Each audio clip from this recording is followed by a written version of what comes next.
어떤 사람에게 두 아들이 있는데 그 둘째가 아버지에게 말하되 아버지여 재산 중에서 내게 돌아올 분깃을 내게 주소서 하는지라. 아버지가 그 살림을 각각 나눠주었더니 그 후 며칠이 안 되어 둘째 아들이 재물을 다 모아가지고 먼 나라에 가 거기서 허랑방탕하여 그 재산을 낭비하더니 다 없앤 후 그 나라에 크게 흉년이 들어 그가 비로소 궁핍한지라. 가서 그 나라 백성 중 한 사람에게 붙여 사니 그가 그를 들로 보내어 돼지를 치게 하였는데 그가 돼지 먹는 쥐엄 열매로 배를 채우고자 하되 주는 자가 없는지라. 이에 스스로 돌이켜 이르되 내 아버지에게는 양식이 풍족한 품꾼이 얼마나 많은가. 나는 여기서 줄여 죽는구나.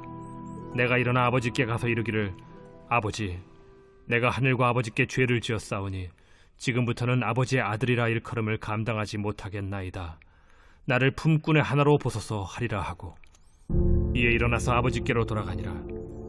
아직도 거리가 먼데 아버지가 그를 보고 측은히 여겨 달려가 목을 안고 입을 맞추니 아들이 이르되 아버지, 내가 하늘과 아버지께 죄를 지었사오니 지금부터는 아버지의 아들이라 일컬음을 감당하지 못하겠나이다 하나 아버지는 종들에게 이르되 제일 좋은 옷을 내어다가 입히고 손에 가락지를 끼우고 발에 신을 신기라. 그리고 살찐 송아지를 끌어다가 잡으라. 우리가 먹고 즐기자. 이 내 아들은 죽었다가 다시 살아났으며 내가 잃었다가 다시 얻었노라 하니 그들이 즐거워하더라. 여러분들은 학창시절 선생님 몰래 아니면 부모님 몰래 어떠한 일이나 행동을 하신 적이 있으십니까? 물론 잘못됐다는 것을 알지만 그렇게 행동했을 때에 나에게 주어지는 도파민은 상상을 초월하죠. 그때만 생각하면 내가 왜 그렇게 행동했을까 생각하기도 하다가 그때 참 재미있었는데 라고 생각할 때도 있을 것입니다. 왜 그럴까요?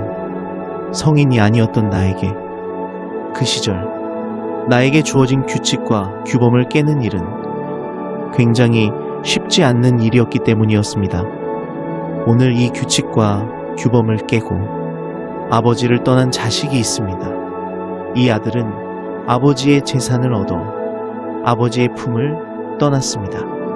얼마나 기대감과 설레임 그리고 자신감과 도전의식이 강했겠습니까? 무엇이든지 할 수 있어 라고 하는 생각이 더욱 들뜨게 만들었을 것입니다. 그리고 이 아들은 아버지의 재산을 등에 업고 세상 속으로 들어갔죠. 그러나 돈은 점차 줄어들고 이 아들은 점점 자괴감과 한탄함이 몰려오고 있었습니다. 우리도 현실 속에서 풍족할 때와 급급할 때에 우리의 상황이 다르듯이 이 아들도 마찬가지였습니다. 그는 살아보겠노라 발버둥 치며 짐승이 먹는 열매를 먹으면서 매일매일 살아갔습니다. 자신의 삶을 돌이켜보니 너무나 한탄스러웠습니다. 그리고 놀랍게도 18절에 이 자녀는 아버지께 돌아가기를 결심합니다. 그리고 아버지를 찾아가서 이렇게 고백하기를 결단합니다. 제가 하늘과 아버지께 죄를 지었습니다. 만약 아버지가 이 버릇없는 아들을 중간에 끌고 왔다면 아들은 이러한 생각을 하지 못했을 것입니다. 오히려 또 돌아가겠죠? 저곳이 더 재미있었는데 이것이 나에게 도파민이 되었는데 라고 하면서 돌아가기를 원했을 것입니다. 오늘 우리가 받은 은혜의 자리도 마찬가지입니다. 결단하고 분명 돌아섰는데 우리의 삶이 또 별반 다를 것 없이 동일하게 살아가는 나의 신앙의 상태에 머물러 있지는 않으십니까? 우리는 하나님의 은혜와 사랑을 생각한다면 이전의 삶으로는 돌아갈 수 없는 존재들입니다. 만약 탕자가 아버지 집으로 돌아왔는데 다시 예전의 삶으로 돌아가고자 한다면 탕자는 아버지의 은혜를 모르는 것입니다. 예수님도 동일하셨습니다.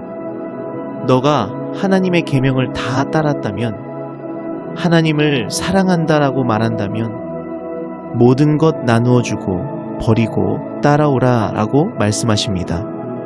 이것은 방향의 전환을 의미합니다.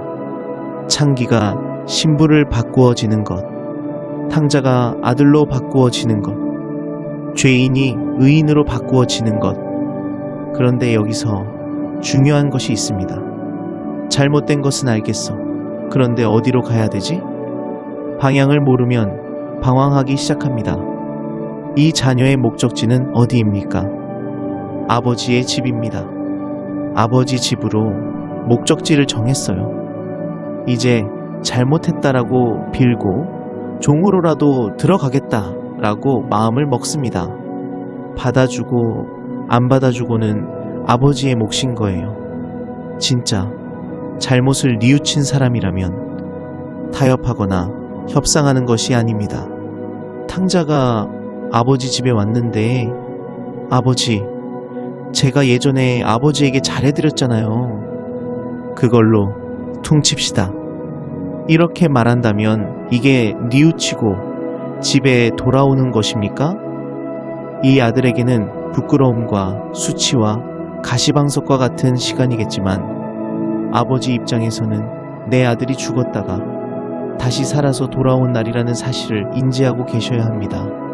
그걸 안다면 다시 죽으려 갈 수 없는 거예요. 그걸 안다면 이제부터 아버지의 자녀로 살아갈 것임을 굳건하게 맹세해야 됩니다. 사랑하는 여러분, 여러분은 어떠한 모습으로 세상을 살아가고 계십니까?